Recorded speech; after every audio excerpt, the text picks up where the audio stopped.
తాకట్లో ఉన్న మీ బంగారాన్ని విడిపించి ఆ రోజు ఆన్లైన్ రేటుకి కొంటాం. Sharma gold company. ఇది హైదరాబాద్ లోని మద్యం ప్రియులకు మరో బ్యాడ్ న్యూస్ అనే చెప్పుకోవాలి. ఇక ఇప్పటికే బీర్ల ధరలు పెంచిన సర్కార్ మందుబాబులకు షాక్ ఇచ్చింది.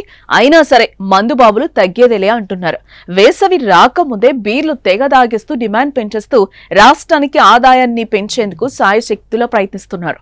ఈ నేపథ్యంలో పోలీస్ శాఖ బ్యాడ్ న్యూస్ వినిపించింది. ఈ నెల 14వ తేదీన అంటే రేపు మద్యం దుకాణాలు మూసివేయాలని ఆదేశాలు జారీ చేసింది. 14వ తేదీన హోళీ పండుగ సందర్భంగా ఈ నిర్ణయం తీసుకున్నట్లుగా పోలీసులు అంటున్నారు. పండుగ నేపథ్యంలో 14వ తేదీన ఉదయం 6 గంటల నుంచి సాయంత్రం 6 గంటల వరకు వైన్ షాపులన్నీ బంద్ చేయాలని పోలీసులు ఆదేశించారు.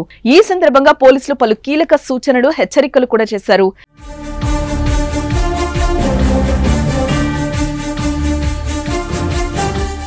హోళీ పండుగ సందర్భంగా ప్రజలకు ఎలాంటి ఇబ్బంది కలగకుండా, సమాజంలో శాంతి భద్రతలకు ఎలాంటి భంగం వాటిల్లకుండా మద్యం దుకాణాలు మూసివేయాలని వైన్స్ నిర్వాహకులకు పోలీసు అధికారులు ఆదేశాలు జారీ చేశారు. ఇక మరోపక్క కేవలం మద్యం దుకాణాల యజమానుడికే కాదండోయ్, మందుబాబులకు కూడా పోలీసులు హెచ్చరికలు జారీ చేశారు.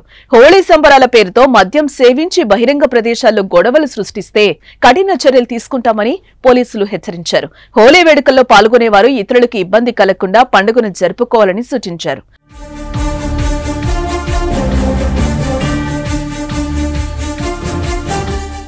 బహిరంగ ప్రదేశాల్లో వాహనదారులపై సంబంధం లేని వ్యక్తులపై రంగులు చల్లుతూ ఇబ్బందులకు గురి చేయొద్దని కూడా హెచ్చరించారు. అయితే హోళీ పండుగ రోజున యువత రంగులు చల్లుకుంటూ తెగ ఎంజాయ్ చేస్తూ ఉంటారు. ఎక్కడ చూసినా కలర్ఫుల్ గా కనిపిస్తూ ఉంటుంది. అయితే కొంతమంది యువత మాత్రం హోళీ పేరుతో అతి చేస్తూ ఉంటారు. గుడ్లు, టమాటాలు కొడుతూ ఇతరులను కాస్త ఇబ్బంది పెడుతూ ఉంటారు.